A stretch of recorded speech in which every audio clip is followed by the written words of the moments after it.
শিকড় তাদের বংশ প্রতিবেশনে সকলের নরক পতিত হবে। দেখতে পারে নাই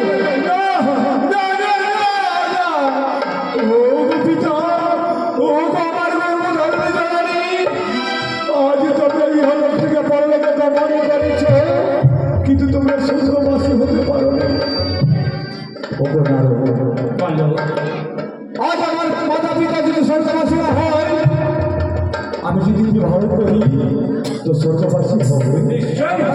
কিন্তু আমাদের কতগুলো শর্ত রয়েছে, সেই শর্ত অনুযায়ী পাত্রী পাবে।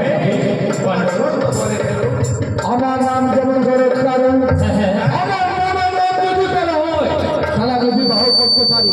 তারপরে কিন্তু সে কিন্তু হওয়া চাই শিব করবে। তারপরে তারপরে আমার কথা যদি অবাধ্য হয়ে যাবে, অবাধ্য হয়, সেদিন আমি ছেড়ে চলে যাব ওই শরীর। তাই হলে আমরা যদি তোমার সাথে পালন করতে পারি তবে নিশ্চয়ই ছুটে আসবো তোমাকে সঙ্গে নিয়ে যাওয়ার জন্য। যদি আমরা তোমার শর্ত পালন করতে না পারি তবে আমরা তোমার নিকটে আর কোনোদিন আসবো না, তোমার কাছে কোনোদিন বাধা দেবো না। আসো না বড় পিতা। ও ব্রহ্মায় নমঃ, ওম ব্রহ্মায় নমঃ, ওম ব্রহ্মায় নমঃ।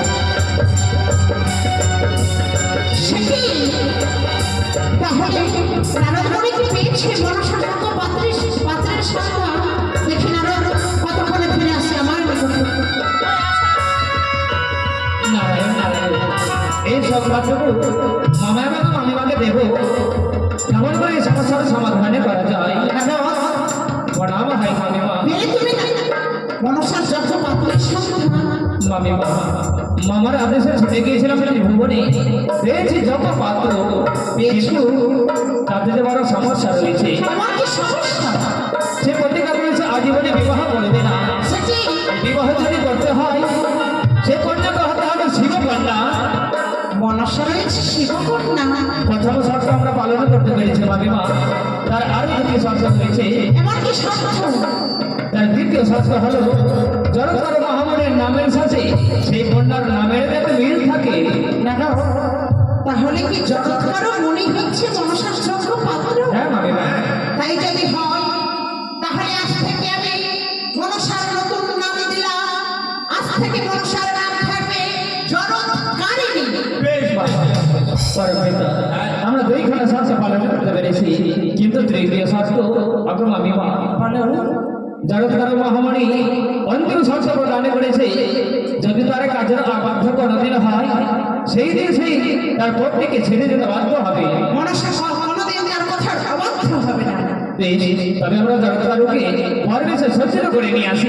অবশ্যই তুমি এদিকে বিবাহের সমস্ত বিধি সম্পন্ন করো মামিমা। কথায় যায় বিদেয়া বিলম্ব না করে কন্যা মনসাকে অতি শীঘ্রে নববধূর সাথে সজ্জিত করে নিয়ে আসবে। জয় বিদেয়া।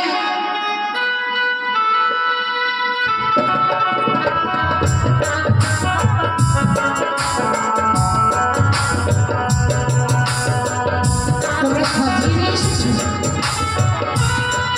সকলে দেবতাগণকে আহ্বান জানায়, সকলে ছুটে আসুন। এদিকে চেয়ে দেখো কন্যা মনসা যেন নববধূর সাথে সজ্জিত হয়েছে। কত সুন্দরই লাগে দেখতে। আজ আমার কন্যার বিবাহ বলে সকলে দেবতাগণ ছুটে এসেছে। দাদা চন্ডী আর তুমি ভালো করে একটু সাজিয়ে দাও গো।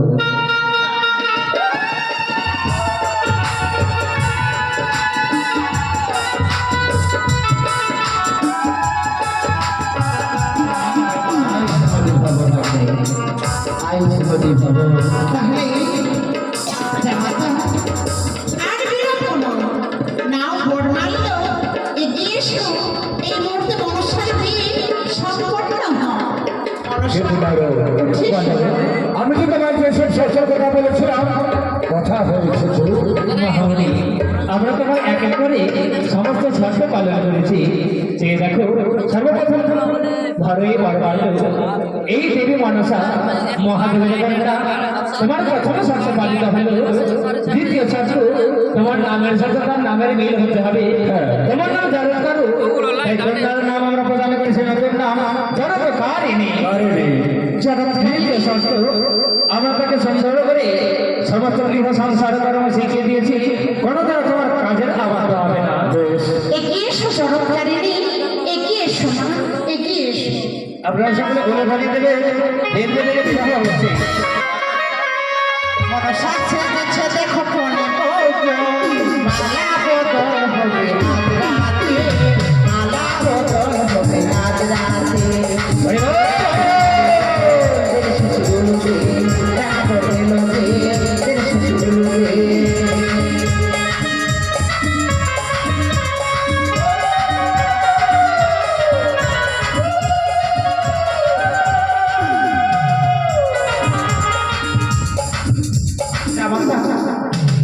কন্যা মনসা, আজ তোমার বিয়ে ভালোভাবে সম্পন্ন হয়েছে।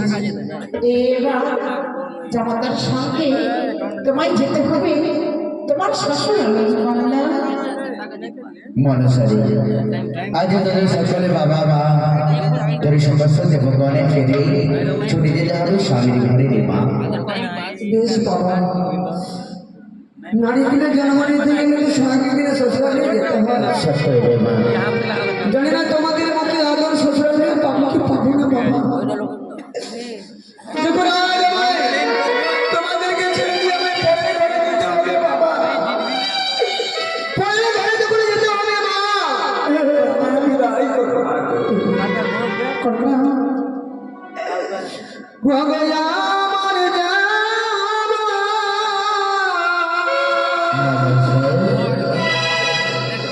সময় হলো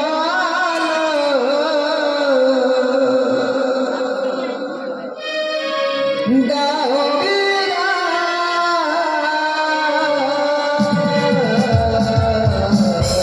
কন্যা মুছ রাখি দুয়ার খুলো দাওগিরা।